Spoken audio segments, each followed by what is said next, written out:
दोस्तों आज मैं न्यू ट्रैक भोजपुरी मैटर लिखा हूँ और यह फ्री है, कोई भी सिंगर गा सकते हैं। और न्यू ट्रैक आप लोग खुद जानते हैं कि लिखने में कितना मेहनत लगता है दोस्तों, कितना टाइम लगता है। अगर ये सॉन्ग आप लोग का पसंद आए तो लाइक कमेंट शेयर सब्सक्राइब जरूर कीजिएगा। और किसी को न्यू ट्रैक लिखवाना होगा तो डिस्क्रिप्शन में दिए गए नंबर पर कॉल कीजिएगा। थैंक्स दोस्तों, लव यू। राह न पियबा तय हो सखियाबा बेरी बेरी फोन उत करे लेहियाबा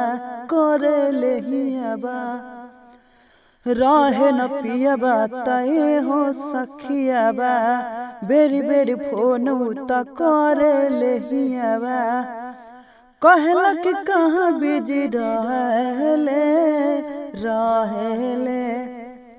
हमके मिल गए मुखिया लभर बहिया में रोज धरेले। हमके मिल गए मुखिया लभर बहिया में रोज धरेले। जान जाए है पियावा त बोले गरी बात हो, आज है घर बात दिहे मुकलात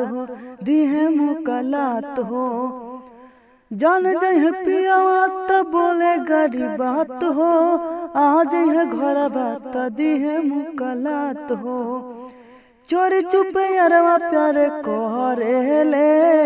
करेले हमके मिल गए मुखिया लभर बहिया में रोज धरेले।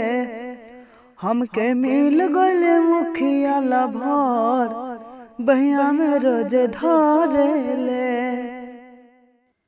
का कही सखी हमर दिलवा के बात हो, मिले बेरतिया यारवा रहेला साथ हो। का कही सखी हमर दिलवा के बात हो, मिले बेरतिया यारवा रहेला साथ हो। हमारा पर शक पिवा करेले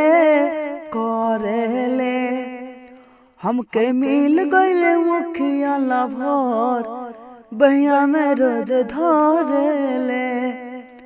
हमके मिल गए मुखिया लभर बहिया में रोज धरेले।